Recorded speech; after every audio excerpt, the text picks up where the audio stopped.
Утро доброе, хоть оно и не сильно доброе. Вчера мы после того, как посетили этот чудесный дом, не помню как, Crazy House, приехали мы в отель, попробовали пойти погулять где-то, поехали в город, центр, поискали открытые места, но это было довольно сложно, где покушать, где выпить, потому что второй был день Нового года. В итоге мы тормознулись в бип-пабе, прикольный паб с живой музыкой, нам понравилось.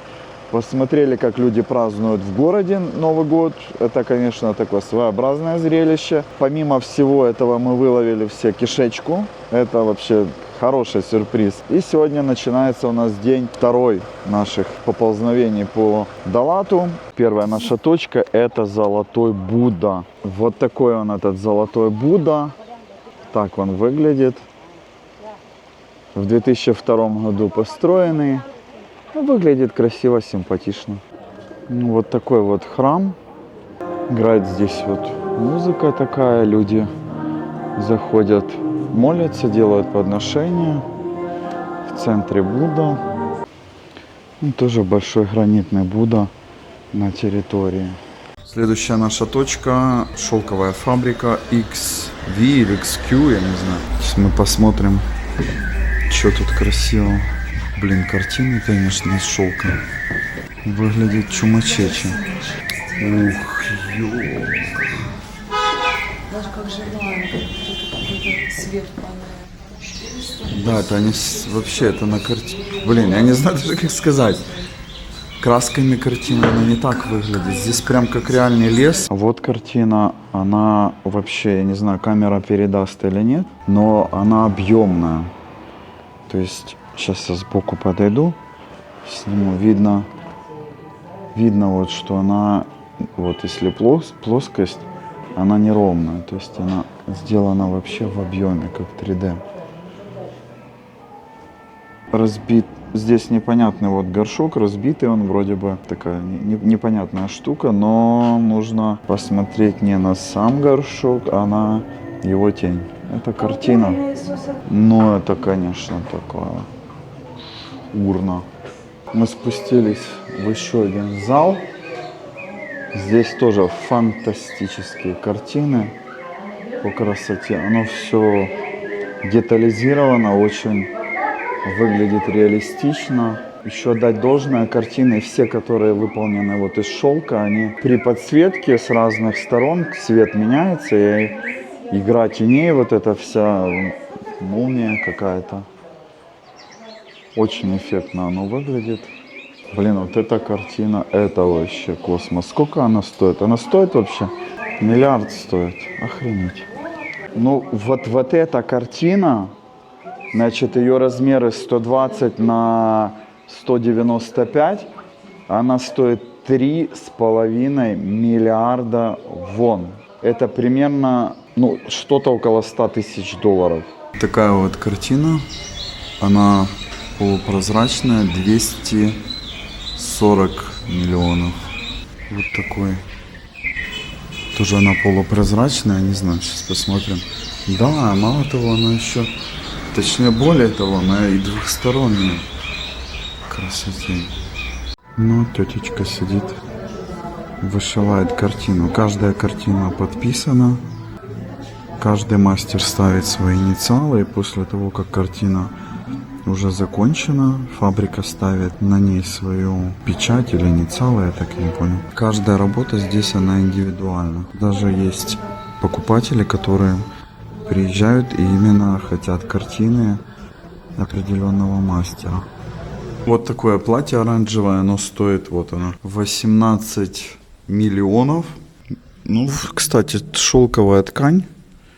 И вот вышивка тоже шелком по нем. Ну, симпатично, наверное. Я тут зашел в какой-то угол, где можно вот такие картины приобрести. Разных голых девиц.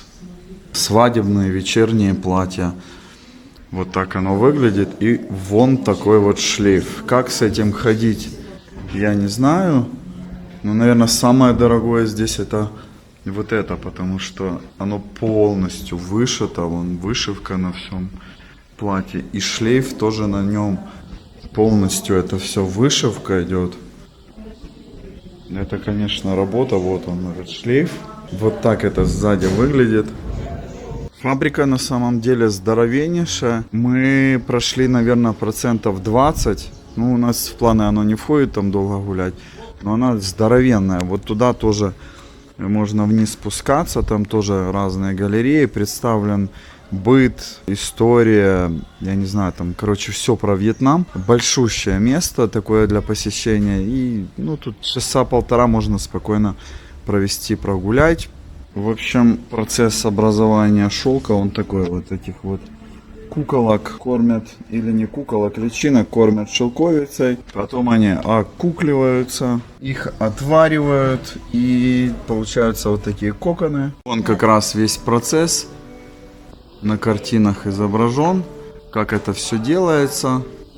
В результате получается вот такая, вот эта ткань, она более грубая, такая цупкая она. Берешь, жесткая она.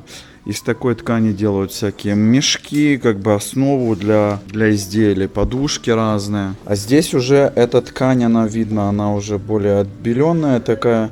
И она мягенькая, такая мягкая, реально очень приятная на ощупь. Из такой ткани уже делают изделия вот такие вот, то есть картины, для картин основу и вышивают. Ну, когда нитки прокрашивают разными красками, то уже вот они появляются вот в таких оттенках, и дальше ними вышивают разные картины, изделия. Короче, мы тормознули сейчас где-то возле какого-то там магазина очередного, и тут заприметил я одну виллу. Но это, конечно, ваше богатейшество. Ворота, ну просто чумачечи. Вилла сама выглядит, ну, такая себе. Ну, вилла, да и вилла. Но ворота с гербом. Ну, сбоку такое попроще вот для сравнения. Вот и вот. Следующая наша локация, куда мы приехали, называется глиняная деревня Донгхамдиукхак. Сама деревня начала строиться с 2011 года. Вьетнамец приобрел землю, начал обжигать, делать фигуры и обжигать их. И привлекать людей. Долго, ну как парк развлечений, долго, то есть все было красиво, волки, вот это вот все было, но никто особо сюда не ездил. До того момента, пока здесь он не построил каких-то две головы, мы их чуть позже посмотрим, которые, собственно, стали, как в соцсетях, популярным местом для фоточек, для селфи, для влюбленных. Ну и после этого как бы парк приобрел свою популярность. Сейчас мы пройдем по этому парку, посмотрим, как он выглядит. Ну вот можно увидеть здесь разные фигуры, обезьяны какие-то. Ну пока это обезьяны, только встречаются на пути разнообразные. Все надписи на вьетнамском, поэтому нифига не понятно, что тут написано. Такие обезьяны. Такие обезьяны. За обезьянами следует локация здесь глиняные домики. Красиво оно все сделано, так интересно. А с другой стороны слоны. Это все обожженная глина. Я не знаю, как оно все делалось, но красиво. Здесь красивые озерца с лотосами. Дальше бананы какие-то. Черепахи, змеи. Змея красивая. Ух, как прям. Водопад даже такой есть. Сейчас уже этот парк, он не принадлежит вот этому мужику, который его строил. Он его продал. Дальше мы переместились в следующую локацию парка. Здесь уже вон всякие белочки, озерцо, самолет вот такой, кукурузник какой-то. Парк дальше простирается так. Тут вот есть лошади, домики. Сейчас мы пойдем туда дальше смотреть. Мы телепортируемся дальше по городу. Здесь разнообразные вон автомобили какие-то интересные. Домики, фотоинсталляции. Интересно, конечно, это молодец мужик, сделал такой парк необычный. Это все вот, все из глины, все из глины. Вот здесь дальше вон дружок-пенек вот такой. Ну и, собственно, мы дошли до конца парка. Благодаря вот этой скульптуре лица влюбленных парк и стал знаменитым. Сюда начали приезжать люди. Вот можно увидеть, здесь все делают фоточки на фоне вот этих двух влюбленных лиц. А здесь такая инсталляция, вон Данька покажет. Типа даешь в морду вирусу. Давай, набахал ему? Набахал. Но еще прикол, вон, короче, Алиса едет на лошади, это не зебра, это лошадь покрашенная. Они перекрасили лошадь под зебру, бедная лошадь. Мы останавливаемся в последней точке нашего путешествия. Мы приехали в зоопарк. Прикольно здесь зоопарк, его организовали, я так понимаю, скорее всего, австралийцы, потому что здесь везде австралийские флаги, куча котиков, куча собачек на входе, пока подождать. Тут у нас такие небольшие очереди. Я себе с Вьетнама везу 2 сувенира всего. Это крокодилья лапка и та-да-да-дам, яички кенгуру. Я не знаю, написано, что их законным способом добыли. Зоопарк со входа выглядит прикольно. Здесь вон всякие грядочки, все. А-ля натурель, проращивают всякие разные растения. На территории обитают 20 корги. Вон маленький щеночек корги бегает, такой смешной. Корги начал хозяин заводить 2 года назад. И на данный момент у него уже 20 особей. Привет, ретривер. Ай, нос. И тебе привет, милоши. Следующий павильон, куда мы попадаем, здесь у нас обитают павлины. Красавчики. На листочек хочет. Следующий павильон – это еноты. Открытую ладошку дай. Ага, видишь, не хочет. Вот балованный какой. О, взял, смотри. Привет, страусы. Поговаривают, что глаз страуса больше, чем его мозг. Вот такие головы пришли. Но этот клюв может пробить голову человека. Вот единственный недостаток парка. Ходишь вот такой вот группой. Самостоятельно по зоопарку перемещаться нельзя. Вот этой группой ходишь и смотришь, тебя пускают к разным вольерам. Ну, такое странно немножко.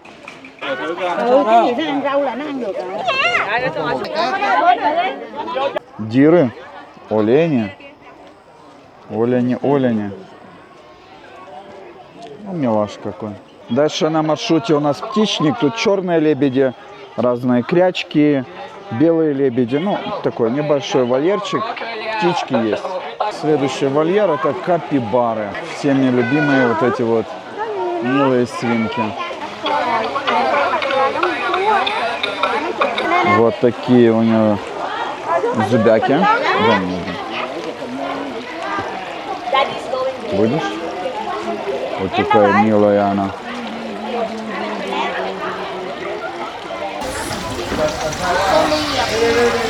Такие лапки у нее милые. Забавница такая. Дальше у нас на очереди хряки. Смешные такие, у них вон какое-то у этой вон пятно. Хрю. Мордочки какие у них. Здесь маленькие пони. Только не скушай камеру. Вообще зоопарк, конечно, прикольный. Но вот просто мы постоянно ездим по Азии, и в основном как бы это на азиатский манер все сделано. А здесь оно, ну, по-особому, короче, он как-то в австралийском стиле сделано. В принципе, классный зоопарк, мне нравится. По крайней мере, разбавить немножко. Мы живем в Азии, ездим, путешествуем по Азии, поэтому разбавить немножко азиатский мир вот таким вот австралийским зоопарком, это прикольно. Овцы бегут. Вслед за овцами можно посетить и альпак. Живут они в таких изгородях. Эй, шоколадный, красавчик. Так они мне нравятся. Такие у них морды прикольные. А за Иркой охотится вот этот пятнистый овец. Давай ее раскуркуливай. У нее что-то там есть, давай. Ну и напоследок мы заглянули к валаби. Это мини-кенгуру. Вот такие эти малыши. Бегают они. Темненькие, светлые. Милаш какой. Какие у него красные глаза. коврик.